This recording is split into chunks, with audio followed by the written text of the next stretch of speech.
Salam gila bola. Tahu persentase kemenangan Graham Potter? Berturut-turut sejak tahun 2019, 24%, 24%, 32%, dan musim ini yang baru 6 pertandingan, 67%. Lalu kenapa manajer dengan angka kemenangan yang beragung itu dipilih oleh Chelsea dan malah dikasih kontrak 5 tahun? Kalau kata salah satu komentator, dua-duanya sedang bertaruh. Chelsea bertaruh Potter akan membuat keajaiban, demikian juga Potter mempertaruhkan karirnya di Stamford Bridge. Klik dulu subscribe agar kami bertambah semangat.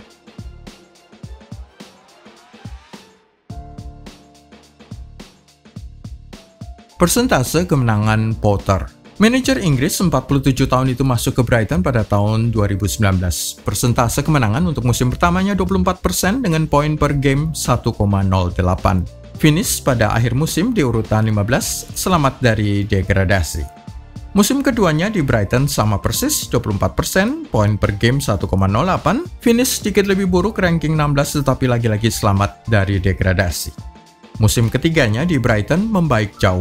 Jika tadinya hanya 9 kemenangan semusim, 14 hasil imbang pada 2 musim pertamanya, pada musim ketiganya menang 12 kali dan draw 15 kali.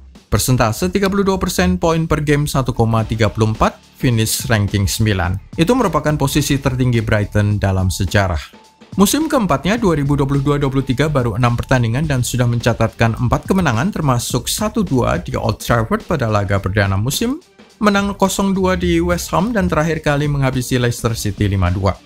Sekedar untuk perbandingan, Thomas Tuchel yang dipecat oleh Todd Boehly memiliki persentase kemenangan pada kisaran 60%. Lalu kenapa nekat? Tongkat ajaib Potter di wingbacks. Pendekatan si manajer pada permainan mirip dengan Thomas Tuchel. Possession, kepemilikan bola, dan pressing menekan lawan. Bedanya dengan si manajer Jerman yang lebih suka menyerang lawan dari tengah, tongkat ajaib si Potter yang satu ini datang dari wingbacks-nya. Serangan-serangannya selalu datang dari kedua sisi lapangan, mepet ke pinggir lapangan. Sisanya sama, suka membangun serangan secara perlahan dimulai dari kiper, dan itu sebabnya Kepa Arrizabalaga lebih dijagokan bermain di bawah Potter daripada Edouard Mendy. Lalu sangat menekankan possession dengan formasi kesukaannya 3-4-2-1. 3 back tengah, 4 pemain di depannya termasuk 2 wingbacks di masing-masing sisi, 2 gelandang bertahan yang saat diserang 2 gelandang ini mundur membentuk formasi 5 pemain bertahan di dalam kotak. Tetapi saat bola dalam penguasaan tim, 2 gelandang bertahan ini bermitra dengan 2 gelandang serang di depannya membentuk formasi kotak dengan 4 gelandang saling tahu posisi 3 pemain lainnya. Bertukar bola di antara mereka sembari mengincar salah satu sisi lapangan yang kosong. Ini merupakan bagian penting dari possession game Graham Potter. Passing dalam jumlah sangat-sangat banyak di antara 4 pemain formasi kotak ini sembari menunggu lawan tengah dan celah pertahanan terbuka. Saat berada di Brighton, Potter memiliki Marc Cucurella di sisi kiri lapangan yang sudah pindah ke Chelsea pada musim baru ini, lalu Yves Bissouma di sisi kanan lapangan. 2 wingbacks ini, Cucurella dan Bissouma, diizinkan untuk tetap berada di depan guna memulai serangan balik daripada menjadi bagian dari formasi 5 pemain di belakang yang menyebabkan mereka menempuh jarak lari lebih jauh dan lebih lambat di lapangan tengah oposisi yang macet. Pada kasus kemenangan 1-2 di Old Trafford pada awal musim ini, Pascal Gross di sisi lapangan mencetak gol keduanya melalui serangan balik setelah upaya pertama dari Solomon March diselamatkan oleh pemain setan merah.